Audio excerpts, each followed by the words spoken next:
Okay. Alright. So, since my video about the Sony A5100 versus the M200 and streaming cameras, I've had a few requests asking to do an autofocus test. So let's do that.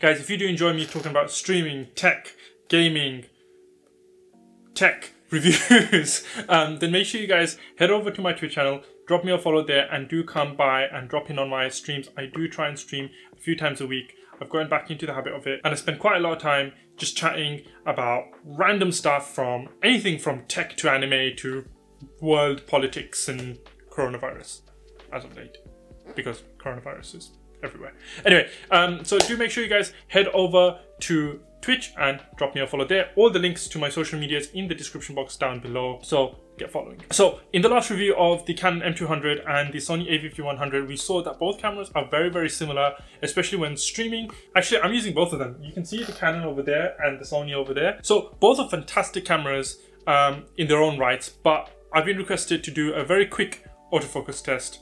So let's get to it. Hey guys, future me here. So filming the autofocus comparison was a little bit more tricky than I thought, especially in terms of commentary, and which is something I completely forgot to do whilst filming the actual autofocus. And it was really hard to look at both screens and compare it and talk at the same time. So what I've done is I've made two sets of videos.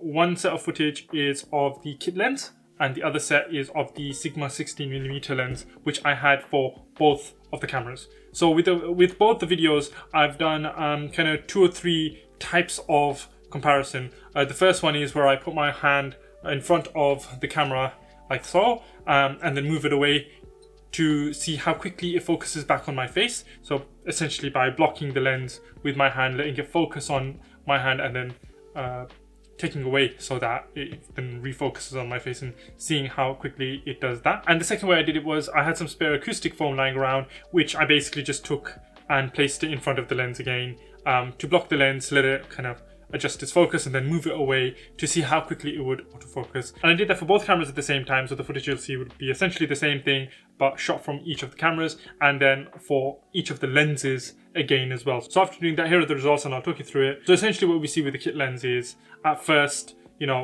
when I'm moving my hand in front of the camera and away, you can see much more clearly that the Sony A5100 is miles ahead in terms of the autofocus speed.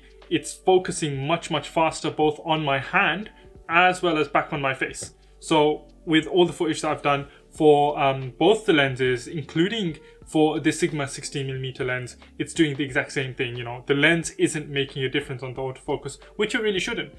And with that part of the test, we can clearly see the Sony is the winner by far. It's focusing a lot more quicker on my face rather than the Canon M200, which takes a tad bit longer to do that autofocus. And when we're doing it with the foam, we're seeing a similar kind of thing. Regardless of how close I'm standing to the camera or not, it doesn't make a difference there.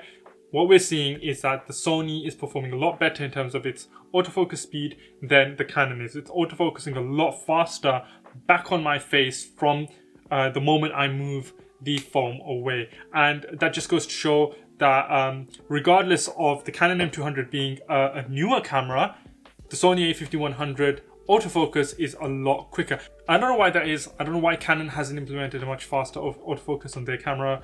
I would want to do a test to compare how quickly the Canon M50 autofocuses versus the Canon M200. Maybe that'll be a future video. But as it stands, Sony is the winner in terms of this autofocus comparison by a milestone. The Sony A5100 wins here, still proving itself to be one of the top contenders, especially when it comes to a streaming camera. I mean, majority of the time with streaming, you're not going to use autofocus, but if you do have a lens that you're going to just kind of leave on autofocus mode, then definitely the Sony is the one to do it, because it does autofocus the fastest. And with Canon, what you might see is that it's taking a little longer to kind of focus on your face, especially if you're moving around on stream a little bit.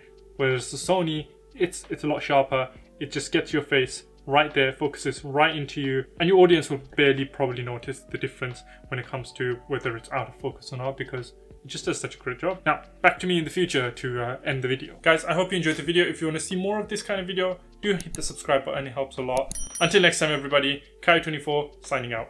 because until you get to that point, sponsors aren't going to pick on you. Like, if your content isn't getting enough views and your streams are not getting enough viewers, then what's the point? If a sponsor sponsors you and they're paying you X amount of money to mention them in a stream, or to, you know, have a segment of your stream dedicated just to them, or mention them in a YouTube video, but you're not getting the kind of views that they want, and they're not going to get that exposure. So there's no point in a big company sponsoring you, which is why Razer doesn't sponsor small streamers.